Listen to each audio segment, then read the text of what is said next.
All right. I'd like to start off by saying Barakatay Hawa, Ba'ashem Yahushai, Ba'ashem Rakakodash. All right. Welcome to another live lesson. The name of this one is called Integrity. And the subtitle is Saint Maurice. And we were discussing this on the way down to camp yesterday. And, there's certain things that should be mentioned for truth's sake. And there's a lot of history out there that not many are aware of. And, it's our job to break the scriptures down the right way, the truthful way, and also to bring out information based off of certain historical things that fit the Bible. Now, the term integrity is the quality of being honest and having strong moral principles, moral uprightness. And some of the synonyms are honesty, uprightness, probity, rectitude, honor, honorableness, righteousness, ethics, morality, nobility, so on and so forth. And this is the case with Saint Maurice. And Saint Maurice, the word Maurice comes from the word more. And the word more comes from the Spanish word moreno, which means brown. And as you see here, this is Saint Maurice, is a famous picture of him. And then you have other pictures like this, of Saint Maurice. He was a Moor, but he was an Israelite and he was a Christian, and he was a Jake, and a lot of this history is pretty much passed over by Esau because they don't want this truth to come out. I wish I would have had this before, but this is the image of him. He was an actual leader in the Roman armies. He led legion. He led a legion of men. That were the majority of them were actually Christians also, and he was very honorable and and he had a lot of integrity. Him and his men, because his men revered him, respected him, and they followed behind him, because they knew that he was a man of integrity. The scriptures say, mark the perfect man, for the end of that man is peace. And in the year roughly around the 200s, like 250 or so, maybe, further up from that, maybe like around 270, 280, around there, AD, he would be, in my opinion, he would be a figure such as was Judas Maccabees. Judas Maccabees was a man of integrity, a man of honor, a Levite, that fought, a champion for our nation, that fought for our nation back then against the Greeks, and, this man was honorable and had the integrity, that basically brought about his death, in so many words. And pretty much that's what encapsulates the word integrity, because the word integrity, if you have integrity, you're not going to sway from your beliefs, like the movie, trying to remember the word ridge is in there, something ridge. It was a military movie with that one individual that kept, that wouldn't take up arms against, you know, his enemies, but he wanted to support, and his whole thing was about helping people, you know, and he kept bringing the wounded, you know, to let them down, you know, off of that mountain, something ridge, high ridge or high hacksaw ridge or something like that. I think it's hacksaw ridge, you know, and he showed his integrity by not taking up arms and being strong in his belief not to take up arms, even though joining the military, you know, he had to, you know, if you join in the military, you're sworn to defend your country and your countrymen, and you need weapons, you know, to defend, and he wasn't having it, you know. So pretty much, you know, along those lines, and I believe he was a Gadite. He had to be a Gadite, you know. This is my opinion on it, you know. I don't remember the guy's name, but you know, he did a great thing, and you know, like Judas Maccabees did a great thing, and Saint Maurice, you know, did a great thing. You know, like I said, he led about 6,600 men, which that's a legion, you know, and there were different time periods in the Roman Empire. You had different the measurement for a legion was different depending on what time period you were in the Roman Empire. So at his time, it was almost a seven, you know, from 6,000 to 7,000 men. All right, so he had 6,600 men under his command, and you know, they followed and revered him greatly, just like William Wallace, another one. All right, this is all building off of the name or the word integrity. All right, which we read the definition for it. Now, here, this is a quote from C.S. Lewis. Integrity is doing the right thing, even when no one is watching. And you have to be resolved within yourself, within your spirit, to do the right thing, even when no one is watching. Not just doing the right thing when people are watching, because the scriptures speak about eye service. Let's go to that real quick. You know, you're just doing things because somebody is watching you. Ephesians 6:6. Let's go a little bit above that. Servants, be obedient to them that are your masters, according to the flesh. This could be, you know, because back then you had masters that were Israelites that were that had businesses, and you had other Israelites that worked for them. You know, this ain't talking about Esau. You know, even though, you know, when you go on these different jobs, you hold yourself to a certain standard. You know, I mean, you don't want to just be just some old raggedy clown off the street. Scriptures say, you know, we have to be blameless, you know. So it says, servants, be obedient to them that are your masters, according to the flesh, with fear and trembling, in singleness of your heart, as unto Yahweh Shai, not with eye service as men pleasers, but as a servants of Yahweh Shai, doing the will of the Most High from the heart. So when you're doing these things, you're not supposed to be doing them with eye service. Just because somebody is there actually watching you and seeing you, then you're gonna just, you know, you're gonna perform, you know, the ritual, so to speak, because somebody's watching you. No, you got to be the way that you are when people are watching and when people are not watching. Because remember, the whole time you're doing these things, whether there are people present or not, Yahweh Bashem Yahushua is watching. The angels are watching. You know, so this is off. I can't. Strong's G 3787. Ophthalmadulia, which is service performed only under the master's eyes. For the master's eyes usually stimulates to greater diligence. His absence, on the other hand, renders sluggish, and that's another saying: when the cat is away, the mice will play.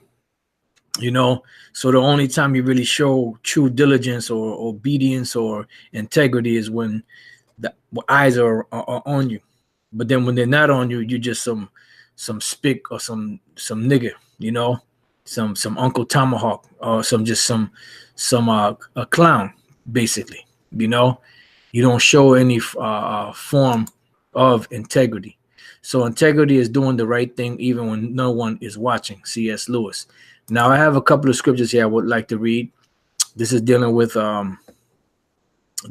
Abraham, dealing with Sarah, his wife, which he told her to tell the Egyptians that she was his sister because he feared that they would kill him because his wife was so beautiful, that they would kill him just to get to her.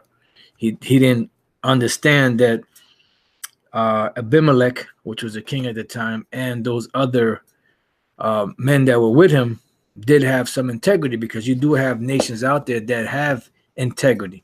This is why King Solomon made certain leagues with Hiram, Abiff, and there were other men that were in league, Ammonite kings and different Moabite kings and stuff that were in league, and that supported King David because King David was over them, and they honored him. So they showed their integrity to him, So this is what Abraham said he not unto me, she is my sister, because when Abraham told Sarah to do that, any one of those, the king or any one of his servants, could have went in and had sex with Sarah and caused mischief to fall upon them because of that situation, because she was married to Abraham, and those people back then, unlike now, they had a lot more integrity because they followed a certain guideline. It says he is my even she herself said, he is my brother. In the integrity of my heart and innocency of my hands have I done this. And this is what Abraham told Abimelech. He did it in his integrity, and the integrity of his heart, and the innocency of his hands, because he just knew that if he didn't do it that way, that they would put him to death and take his woman from him. All right. And that just shows you how great this man is. And he still fell to that. But he still did it in his innocency, in his integrity. Just like the Apostle Paul, he was killing people of the church, but he was doing it in his integrity, in the innocency of his heart, because he wasn't doing it to be malicious. He wasn't doing it to please anybody else. He really thought that what he was doing was the right thing. All right. So the word integrity is from the word thumb, H8537, and it says integrity, completeness, fullness, innocence, simplicity, integrity. So it's all about, he did it from the heart. All right. And this is why brothers that are dealing with this truth should do it from the heart. Now, the word thumb, right, goes to another root word, thamum. And the word thamum means to be complete, which really goes to the word thamayim, which is you have the word Urim and Thummim. And Urim is a warium, which are lights, and Thummim or Thamayim is perfection, lights and perfection. So Thamayim or thumb, or the word which we just actually went to, thummum, thumb, thummum, thumb, thamayim, they all mean all go back to the word integrity, completeness, which like the word thamayim is perfection, lights and perfection, because that was the ultimate judgment from Yahweh Bashem Yahushai, because he knew exactly what went down and he would give the proper judgment. All right. So the word integrity goes back to the word thumb, which means perfection. And then you have the word innocency, which is na kwaya one, innocency, freedom from guilt. All right. Freedom from punishment. And what happens a lot of times when you have that integrity, especially to Yahweh Bashem Yahushai, you fall under the scrutiny of others that don't have that and that do not agree with what you're saying, even though what you're saying is correct. And they know it's correct, because a lot of these people out here, they know that the things that we're saying out here is the right thing, but they're not going to accept it. But that's all right, because in the long run, they're going to be the ones that are going to be held responsible for it. But in the case of St. Maurice, right? Which we already had showed you a picture of him, you know. And there's many different pictures. You notice they broke the nose off of him, you know. But he's a dark skinned man, right? Israelite at that. Saint Maurice died circa 286 BC. I'm sorry, AD. They said Common Era. Argonum near Geneva. So him and his legion of men pretty much died in Switzerland, was modern day Switzerland. Feast day September 22nd, because they still celebrate him and this great thing that he did. Because really, when you go back to Hanukkah is a feast that we celebrate for 8 days, but it was Judas Maccabees that led our forefathers to that victory. So really, we're celebrating Hanukkah, and we're also celebrating their enterprise, or their great work that they did back then. You know, so he's also celebrated. It says Christian soldier whose alleged martyrdom. It wasn't an alleged martyrdom. It was a martyrdom. See how these fucking devils, they try to downplay it. He was martyred.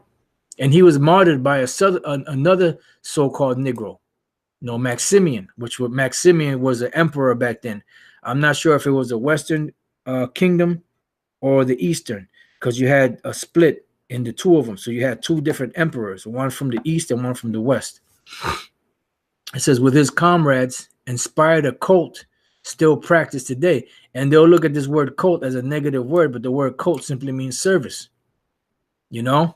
It says, among those martyred with him were S.S. Vitalis, Candidus, and Exurperius, which they must have been some great men to be rolling with this man. He is the patron saint of the Vatican Swiss Guard. And these bastards, man, fucking so that whole Roman Catholic religion, which back then, you know, it was more honorable than it is today. It says their story was recorded in the Passio Martyrium Acaunensium, the Passion of the Martyrs of Argonum. By the 5th century, French Bishop Saint Eucharius, who believed that the Theban Legion was a group of Egyptian Christians serving in the Roman army under the command of Maurice, Latin Mauritius. And they were from Thebes. You know, it was a legion that came out of there. They came out of the land of Egypt, but though they were Israelites, because you had a lot of Israelites in Egypt, which you had what's the word I'm looking for? A community of Israelites in Egypt. Now, the first thing to take away from this is the fact that they call him Saint Maurice. Now, the saints are who? The saints are the Israelites. Before I go into any of those precepts, let's go to Psalms 148 and 13. It says, let them praise the name of Yahweh Bashem Yahushai, for his name alone is excellent. His glory is above the earth and heaven. He also exalted the horn of his people, the praise of all his saints, which the word saints means holy. Even of the children of Israel, or people near unto him, praise ye the Lord, because only the Israelites are the saints, just like Saint Maurice was a saint. Now you have the title of saint that was put upon certain people that are not Israelites, you know, but this particular individual, Saint Maurice, he is a saint because he's an Israelite. Psalms 50 and 5, gather my saints together unto me, those that have made a covenant with me by sacrifice. So the ones that made a covenant with the Most High by sacrifice are who? The Israelites. So those are the saints of the Most High, the Israelites. And you had saints of the Most High all throughout Egypt, all throughout Rome, so-called India, Europe, you know. So they were all over the place because they were scattered according to the curse that was written in the scriptures. This is the book of Romans 1 and 7. It says, to all that be in Rome, beloved of the Most High, called to be saints. See, because the Apostle Paul knew that you had Israelites that were all scattered throughout Rome, because he himself, who was an Israelite of the tribe of Benjamin, had Roman citizenship. Okay, and you had a community of Israelites that were living in Rome. This is the book of Acts, chapter 18 and 1. After these things, Paul departed from Athens and came to Corinth, and found a certain Jew named Aquila, born in Pontus, lately come from Italy. He was living in Pontus. Why? Because he was kicked out of Italy and he had to flee and go into Pontus with his wife Priscilla, because that Claudius had commanded all Jews to depart from Rome, and came unto them. And there are records of the Emperor Claudius actually kicking out Israelites, out of Italy, out of Rome. Why? Because you just like you have today, you have Israelites in different states and different cities and different countries, and there's uproars. Well, back then there was no different. What do you think was going on back then? You had all them different uproars because you had different doctrines, and back then they would go to blows. They would go to actually killing you, because the zeal was so great for whatever they believed in, and that's why they were running them out of certain places like Rome, because they didn't want all that ruckus up in there, man. They were trying to live a peaceable life. And when Jake get together, Jake gets loud, they get rowdy, and before you know it, it's all kind of shit breaks out. That's how you know that these Christians, so-called Christians back then, were Israelites. So-called Negroes, Latinos, and Native American Indians. They were causing up a stir so much that the emperor had to step in and give a decree or an order for them to be kicked out of that land. You ain't gonna bring that up in here,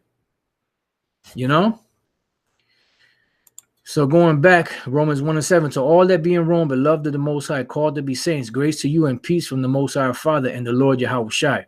So let's go back to some of this. It says, ironically, they were sent by Maximian. Now, Maximian himself was a Jake. And if I'm not mistaken, Maximian was one of the emperors of whom they called the four tetrarchs. Let's see what comes up.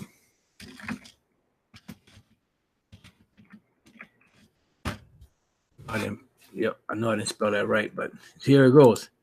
The four tetrarchs, and I believe, if I'm not mistaken, one of these tetrarchs was known as Maximian. If I'm not mistaken, let's see if they have Maximian, history, influence, artistic style, reference, subject, four rulers of the empire, Diocletian, Galerius. Here we go, Maximian.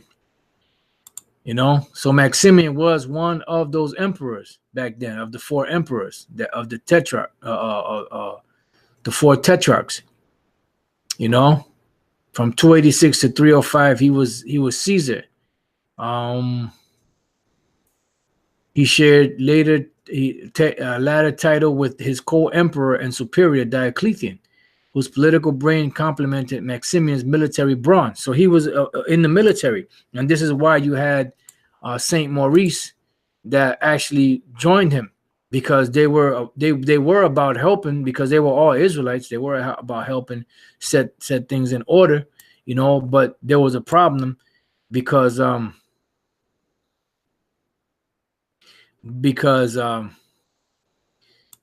was certain things that they were doing that Saint Maurice wasn't down for. And it says later Roman emperor, this is dealing with Maximian, to help quash a revolt of Christian peasants in Gaul. Now, before this revolt, I think there was something else that they actually helped put down, but it was actually other Israelites, but they weren't calling themselves Christians. But then when it came down to them for Maximian to want them to stop and destroy these Christians, Saint Maurice and his men weren't with that, because they looked at him as of the same faith, and they knew that they weren't doing anything wrong.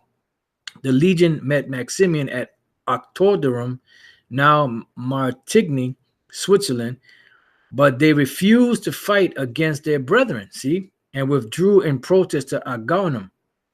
There, Maximian twice had 1 man and 10 executed, because the penalty for them refusing was something that they called a decathion or something like that. And decathion goes back to the number 10, which means that every 10th man of them was put to death for refusing the order of the emperor. You know, and eventually it kept going down to where they all got slaughtered.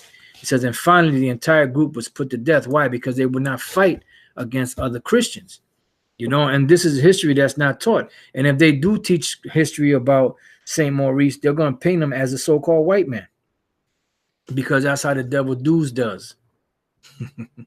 It says study of the legend was stimulated by excavations 1944 to 49. Now, had there been no pictures, no relics, no frescoes of St. Maurice, you know what they would have done?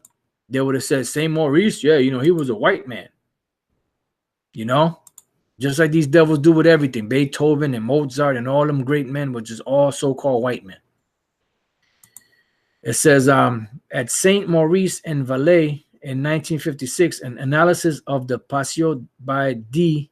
van Berkem, a specialist in the history of the Roman army, appeared claiming that the prime source for the author of the Passio was an oral account given by a 4th century Oriental bishop, Theodore of Octoderum, who brought from the east the legend of one St. Maurice who suffered martyrdom with 70 soldiers under his command. Van Berchem claimed that the soldiers were neither Thebans nor an entire legion, which is bullshit. You know, but see, this is how they try to downplay it. Because how is he going to be known as the leader of a legion and you only got 70 soldiers under you? Because the legion, depending on what time frame it was anywhere from 5,000 to 7,000 men. You know, and you know, this is why some of these sources, you know, you don't really want to read, but you know, just read it for the history's sake. The cult of St. Maurice and the Theban Legion is found in Switzerland along the Rhine and in northern Italy around Theodore Basilica. You know what? Let me go back. I just want to read a little bit of this from Wikipedia.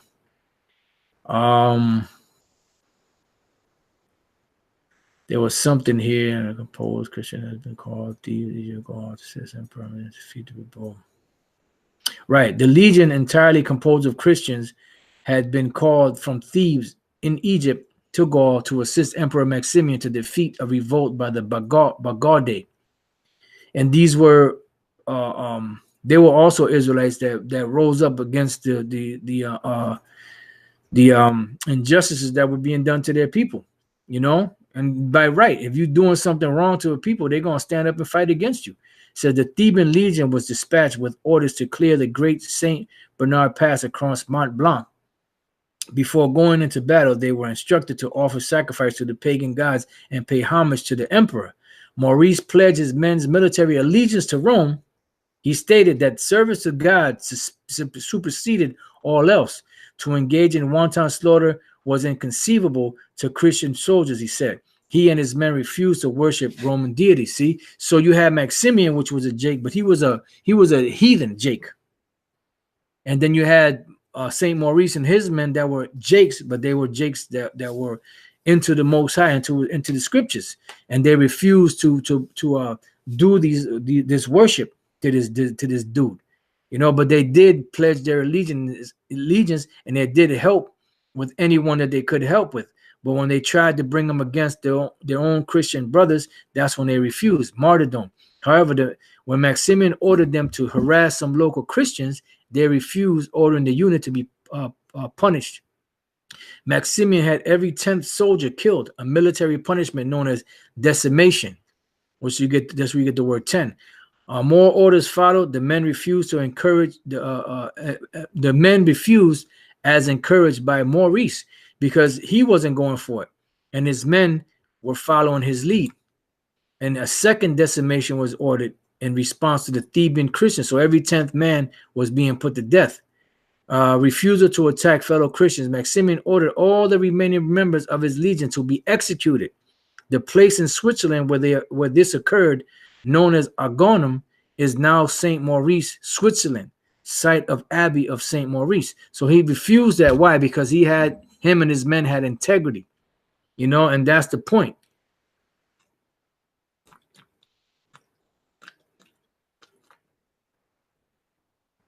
Salakia. And this is history that you're not going to read about, you know, and they have pictures, drawings. of Saint Maurice as a Jake, because he is a Jake, you know, a so-called Negro tribe. He could be tribe of Judah, Benjamin, or Levi. All right, and he was a military man that was down for his people, you know, and that's the thing, you know, when you have integrity for Yahweh Bashem Yahushai, you know, for your power, for your people.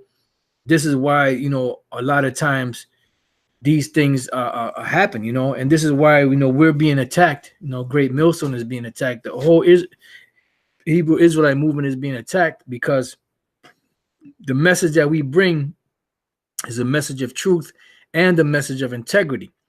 And a lot of people are not going to accept that. You know, they're not going to listen to the truth, you know. There's a couple of precepts on here I would like to read. GMSInfoDocChannel11, Romans 15:4, for whatsoever things are written aforetime were written for our learning, that we through patience and comfort of the scriptures might have hope. Also, Exodus 23:2, thou shalt not follow a multitude to do evil, the water, neither shalt thou speak in a cause of decline after many to wrest judgment or to wrestle judgment. Proverbs, KDC, West Toronto. Proverbs 15:33, the fear of the Lord is the instruction of wisdom, and before honor is humility. And that's what happened.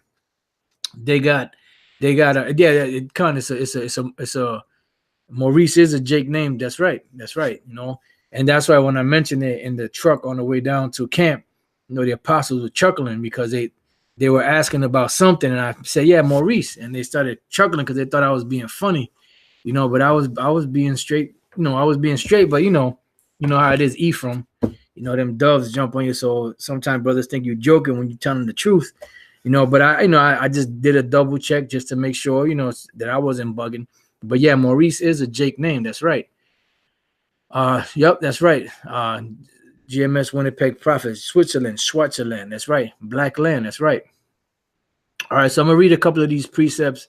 You know, I didn't bring out a lot of precepts, but you know, just the fact that, you know, shows you that this man who was in the Roman army, you had a lot of Jakes in the Roman army. You had there's a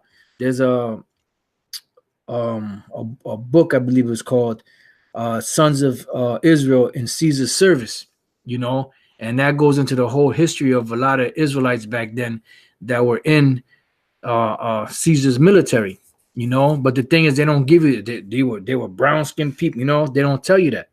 You know, but seeing this, you know that there were men, so-called men of color that were in the Roman armies. And at this time, when Saint Maurice was in effect, the Roman Empire was already governed and ruled by Jake anyway. You know, so let's see what else we got here.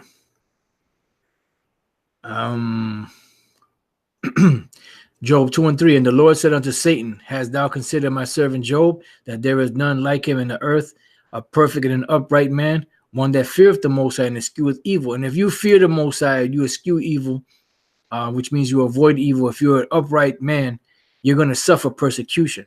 You know, if not by these people, which you will suffer persecution from these people, but you will also suffer persecution by these spirits, you know, that'll come against you. And this is why, you know, brothers go through what they go through, and you have to prepare yourself mentally to understand these things. You know, that, look, I'm going through this because I'm standing for the power of heaven and earth and the universe, Yahweh Bashem Yahushai. You know, and the things that I'm saying is totally going against his whole system and his whole world. It says, and still he holdeth fast his integrity. So no matter what Job went through, he still held fast his integrity. And the Most High bragged about that to Satan. It says, although thou movest me against him to destroy him without cause. And this is the thing. The Most High will do that to prove and test your mettle, your character. You know, which sometimes is rough because, you know, you go through phases. You go through your highs, you go through your lows. You go through times where you know that you're a man of the Lord. You know, you feel it. You know, you feel that power, that energy. You know, that resolve. You know, that you know, that conviction. But then there's times when you say, damn, well, maybe I'm not a man of the Lord. You go through your lows, you go through your doubts, you go through certain humbling experiences. But it's just that, a humbling experience, because the Lord don't want nobody to be super proud. Because at the end of the day, the Lord said he's going to save the island of the innocent. And the Lord always speaks about the humble. So a guy that gets too proud or beside himself, the Lord will put certain things in his way, if he's a man of the Lord, to humble him back down, bring him back to a level playing field. Job 2:9. Then said his wife unto him, dost thou still retain that integrity? Because she knew that Job was a man of integrity. And she do you still holding on to integrity? The brothers, you still the Most High, you still holding your integrity to that? She said, curse the Most High and die. Because she didn't have that integrity when everything was all nice and plush and things were cool. She was cool with that. But then when it turned the other way, then her true side came out of her. And this is why. This man here, Saint Maurice, which is a man of honor, you could tell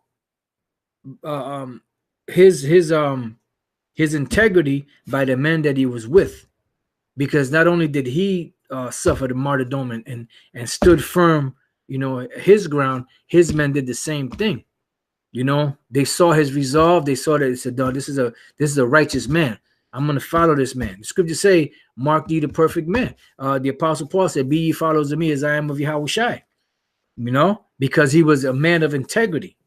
And this is pretty much the lesson to take away from this, integrity. All right, so let's go back. All right, Job 27:5. The Most High forbid that I should justify you till I die. I will not remove mine integrity from me. And then even Job prayed, Job 31:6, let me be weighed in even balance, that the Most High may know mine integrity. And the Lord knew his integrity, but the thing about it is we're in the flesh, so it came to a point where the Most High said, gird up that loins like a man, Job, because Job got weak, because look, man, we're in the flesh, man. Even if we're men of the Lord and the Lord constantly kicking us in the ass and beating us, after a while, you're going to question, like, damn, Yahushua beat on the cross, right? Didn't he say, Lord, why hast thou forsaken me? Who was he speaking to? He wasn't speaking to the Roman Caesars. He wasn't speaking to Pontius Pilate. He wasn't speaking to the high priest. He was speaking to the Most High himself. Lord, why hast thou forsaken me? Because he felt the presence of the Lord leaving him. So there's certain times where men of the Lord are going to feel that way, but they're still going to move forward on that path.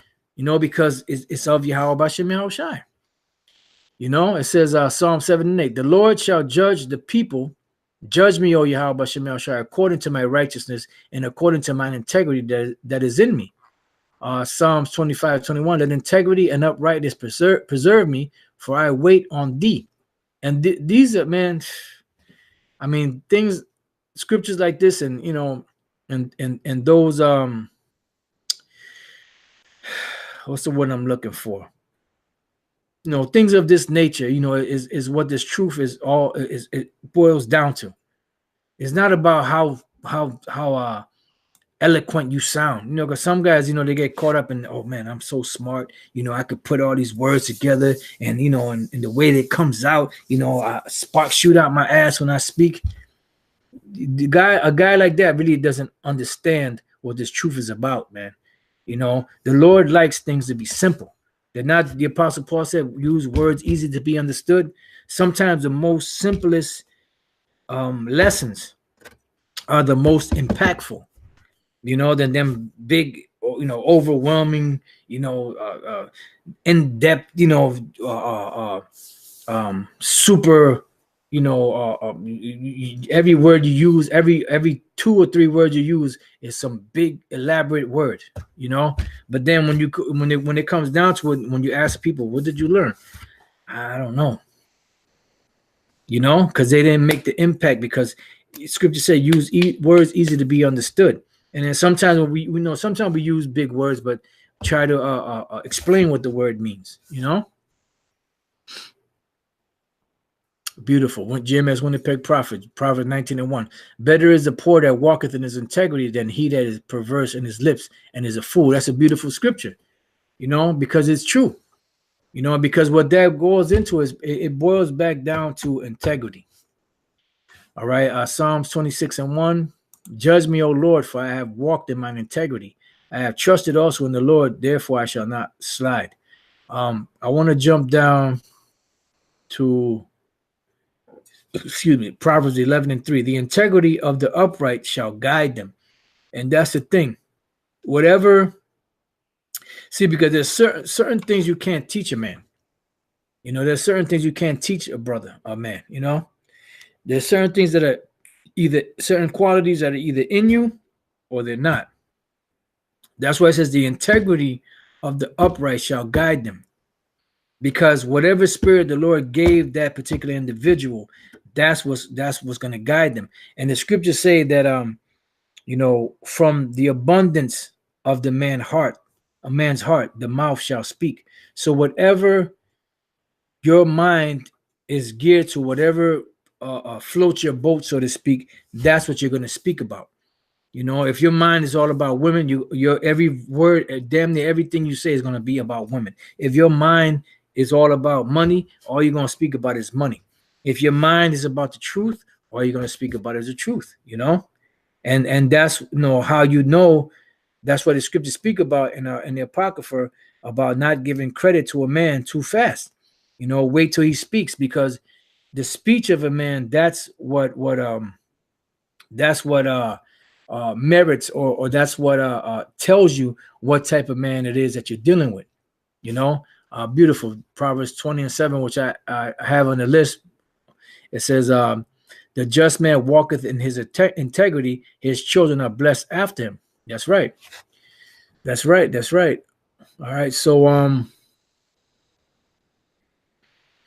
right, so let's move on. It says Proverbs 11:3 again. The integrity of the upright shall guide them, but the perverseness of transgressors shall destroy them. Right, because the perverseness of transgressors, they're not going to maintain that path. They're not going to walk in the path of the truth, because eventually they're going to go off, because they're not meant to do this. They're meant to go off. They're meant to transgress. Psalms 19:1. Better is the poor that walketh in his integrity than he that is perverse in his lips and is a fool. See? Why? Because at the end of the day, the man that does the right thing to the best of his ability, even though he goes off at times, because we all go off, that man, if he has integrity to Yahweh Shem Shai, and to the brothers, then he'll be all right in the long run, because there's not a just man upon the earth that sinneth not. Okay, so I'll read that again. Better is a poor that walketh in his integrity than he that is perverse in his lips and is a fool. The just man walketh in his integrity, his children are blessed after him. That's right. So that's pretty much, it wasn't no big elaborate thing, but I just wanted to go into this, because when you read about the history, and you brothers could read more on the history, when you read about the history, and I wish I would have ran into this before, because I could have probably got some really good excerpts out of here, because sometimes some of the other stuff is just crap, Says this is a fake white drawing of Ulrich von Hutten, a fucking honky. But really, Ulrich von Hutten, which I don't even know who he is, but I know he was a Jake, 1488 to 1523.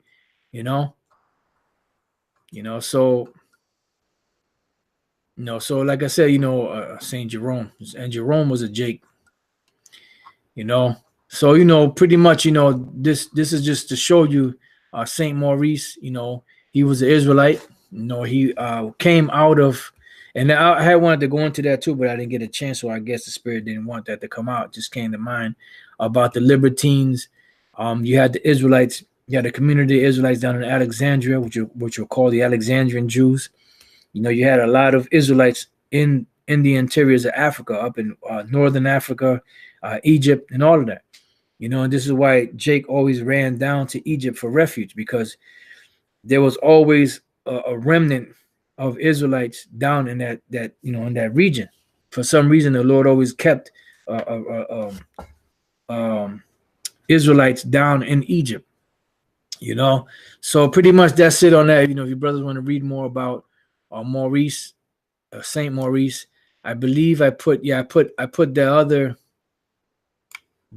this one here, the Britannica one, wherever it is.